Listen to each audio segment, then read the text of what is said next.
हा झाला कपाट, त्याला दरवाजे लावायचे आहेत अजून. आणि हा खालचा बेस आहे ना, ड्रॉवर आहेत खालचे, त्याच्यावरती कपाट बसल. आणि त्याच्यानंतर इथं चाललंय काम बेडचा, आणि साईडची बॉडी ठोकून झालेली आहे. त्याच्यानंतर गाईज इथं येईल अशी 3 फुटाची ट्रॉली, अशी खेचायची बाहेर ती. आणि गाईज हा बेड आहे 5x6चा, त्याच्यावरती फलील आणि हायड्रोलिकनी तो असा वर उचलेल.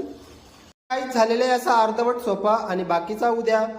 तर चॅनलवर कंटिन्यू राहा आणि लाईक शेअर आणि सबस्क्राईब नक्की करा. गाईज हा झाला कपाट, त्याला दरवाजे लावायचे आहेत अजून.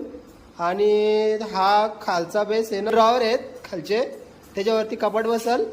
आणि त्याच्यानंतर इथं चाललंय काम बेडचा, आणि साईडची बॉडी ठोकून झालेली आहे. त्याच्यानंतर गाईज इथं येईल अशी 3 फुटाची ट्रॉली, अशी खेच